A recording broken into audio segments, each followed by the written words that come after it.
এদিকে পেহেলগাঁও হামলার তদন্তে ভারতকে সব রকম সাহায্যের প্রতিশ্রুতি দিল এফবিআই। এফবিআই এর প্রধান ক্যাশ প্যাটেল তিনি লিখেছেন, এই তদন্তে ভারতকে সমস্ত রকমের সাহায্য করবে এফবিআই। খাসিপুরাতে আমির নাজিরের বাড়িতে আমরা এই মুহূর্তে রয়েছি, যেটা গতকাল রাত্রিরে ধ্বংস করে দেওয়া হয়েছে। সেই বাড়িটা যে ডেমোলিশ করা হয়েছে সেটা আপনারা দেখতে পাচ্ছেন, মান দেখাচ্ছেন। এই ধ্বংসস্তূপগুলো পড়ে রয়েছে, ডিটোনেটর দিয়ে বোধহয় এক্সপ্লোড করা হয়েছে। দোতলায় বাড়ি এবং ছাদ ভেঙে পড়েছে, জিনিসপত্র নিচে রয়েছে এবং ছাদে দেখুন ফার্স্ট ফ্লোর থেকে নিচে ফ্লোর।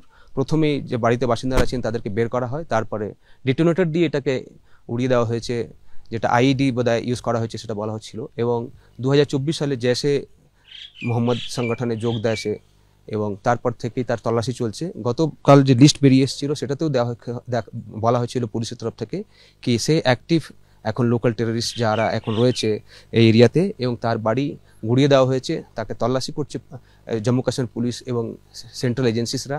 সেখান থেকে কোনো সন্ধান পাওয়া যায় কিনা, হলো যে এত বড় ঘটনা পেহেলগামে হলো, তারপরে এখান থেকে কোনো ডিজিটাল এভিডেন্স পাওয়া যায় কিনা সেটাও তারা সংগ্রহ করেছেন এজেন্সিসরা।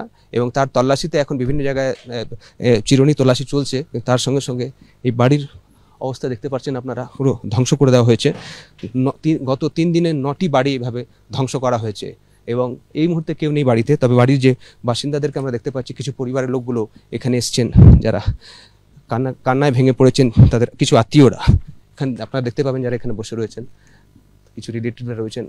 এবং যে 9টি বাড়ি গত 3 দিনে ধ্বংস করা হলো, তার মধ্যে একটি বাড়ি এটা, যেটা খাসিপুরা ত্রাল পুলওয়ামা ডিস্ট্রিক্টে রয়েছে। এবং আমরা এখানে এসে যা দেখছি চিত্রটা, পুরোটাই যে আশেপাশের লোকগুলো এসে এখানে বসে রয়েছেন, পরিবারের পাশে রয়েছেন, তারা একটা বার্তা দিতে চাইছেন। তবে যেটা গতকাল আমরা দেখেছিলাম কুলগামে বা শোপিয়ামে, তারা কিন্তু চাইছেন কি তাদেরকে শাস্তি দেওয়া হোক, তাদের যদি পরিবারের সদস্যরা এটাতে ইনভলভ থাকুক। এবং সেই বাড়ির অবস্থা দেখুন, যেটা খাসিপুরার বাড়ি কীভাবে ধ্বংসস্তূপে হয়ে গেছে। দোতলার এই বাড়ি, সেখানে গতকাল রাত্রিরে সিকিউরিটি এজেন্সিসরা প্রথমে এসে এরিয়াকে কর্ডন অফ করে দেন এবং তারপর পরিবারের যে সদস্যরা ছিল তাদেরকে বের করা হয়।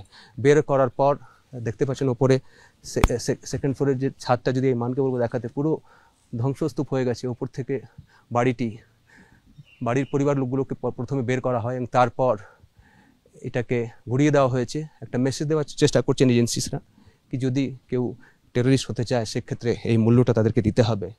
তাদের পরিবারও যে নিরাপদে থাকবে না, সেই বার্তা রয়েছে এখানে তাদের। এই যেভাবে গতকাল এসে এটাকে এজেন্সিসরা ডেমোলিশ করেছে এই বাড়িটাকে, এবং এই চিত্রটা এই মুহূর্তে আমরা দেখতে পাচ্ছি। এইভাবেই গতকাল রাত্রিরে 4টি বাড়ি কাশ্মীর জুড়ে ধ্বংস করা হয়েছে এজেন্সিসদের তরফ থেকে। প্রথমে কর্ডন করা হয় এবং পরিবারের সদস্যদেরকে বের করার পর সার্চ করা হয় এবং তারপর গুড়িয়ে দেওয়া হয়েছে এই বাড়িগুলোকে। ক্যামেরাম্যান মানের সঙ্গে বিজেন্দ্র সিং, খাসিপুরা, ত্রাল।